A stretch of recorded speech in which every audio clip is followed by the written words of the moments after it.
I'm going to take you to Dick Cheney. Fasten your seatbelt. And this is going to absolutely blow you away. I would like you, if you can do this on your computer, to go to methodicaldeception.com.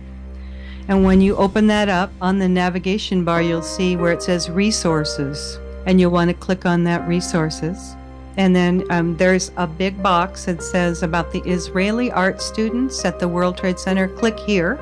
Click on that and tell me when you get to that page that has some photographs, because this is the elephant in the room that nobody wanted to talk about. And this is one of the documents, a 61-page DEA document that I went over and over and over and connected Israeli Mossad bomb experts to an art group that were traveling around the United States, and to an art group that gave themselves the name of Gelatin. So are you there? I'm there. So you got those pictures? Yeah. Okay, now I'm going to take you to Dick Cheney. Just listen up. You're looking at those pictures. Those are some Israeli art students that came from a foreign country, and their art project was called B Thing. They called their team the Gelatin Group. And just so you understand this, gelatin is often referred to gelignite or blasting gelatin. It's also referred to as blasting jelly, but gelatin, and they later on changed their name because people started waking up to this. So they named their name Gelatin. They called their art project the B Thing, and you will see on the left-hand side a photograph of the title page of their book.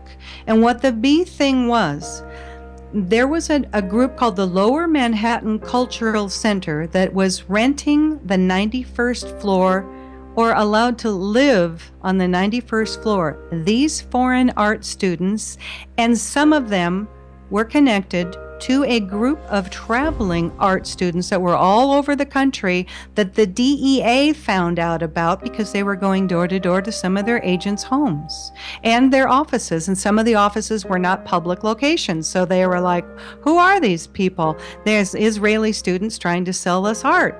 This was just a smokescreen. So you wouldn't go to where we're about to go. Now, the guy in the pink shirt, he's on the top right-hand side. Yep. Kind of a pink shirt on. He has repelling gear on. Yeah. They removed a window. This was their art project. They put a wooden balcony out, and they had photographs taken via a helicopter that was rented by their sponsor from the Lower Manhattan Cultural Center. And that particular gentleman also had a big party to celebrate this event, and he rented part of the top floors of the Millennium Hotel. You'll remember that from 9/11, and who was there, the Bush relative, and took pictures and had a big champagne party watching this. Okay, look behind the gentleman in the pink shirt. You're going to see two big bold numbers. It says BB18. Those are fuse holders. Now look at all three pictures and look at how many boxes of plastic fuse holders that can be used for remote control demolition. And ask yourself, why would art students from Israel and Austria be having thousands of fuse holders? This building was built in the early 1970s. They weren't electricians. They weren't redoing all of the electricity in that building. Think about this. Okay, so I get this book out, I'm waiting for my shipment of books to show up, and I literally had a voice say to me, look into this. Those fuses, by the way, come from a company called Littel Fuse, Littel Fuse Company. They're located in Chicago. And some little voice said to me, take a look into this Littel Fuse Company, where all of those fuse holders behind those artists are. And now some of those artists are guaranteed Mossad bomb experts. And that's in the DEA document that you can read. So I find out that Littel Company is a subsidiary of a corporation called Tracor, Tracor. Now, Tracor, they went bankrupt and split their company. They were a government contractor. They split them off into Tracor Aviation, Littel Fuse, and Tracor Defense Holdings. They're based in Austin, Texas.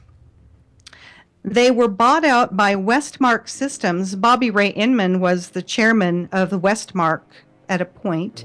Then Westmark kind of started losing it, and Tracor bought them back. Tracor bought out a company called Vitro, which used to be the Kellex Company. Let me tell you about Kellex Company. The Kellex Corporation was a wholly owned subsidiary of M.W. Kellogg, as in cereal, you know that guy, Kellogg Company. Kellex was formed in 1942, so Kellogg's operation relating to the Manhattan Project could be kept separate and secret, Kel meaning Kellogg and X meaning secret.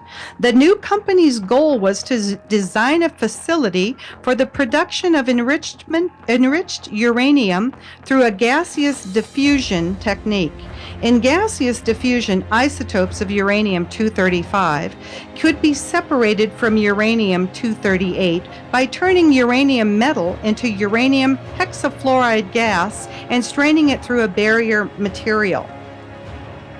Now, this is kind of interesting too, so for those of you who remember that originally the first responders were getting calls that there was a missile launched from the Woolworth building. The newly formed Kellex Company's original headquarters were in the Woolworth building in Lower Manhattan. I know, it's just another coincidence, isn't it? They later on moved to Oak Ridge, Tennessee. But now, the Kellex Company, you will know them today. Here we are, fasten your seatbelts, as Halliburton. Dick Cheney's old company. There you go. I told you I was going to take you to Dick Cheney.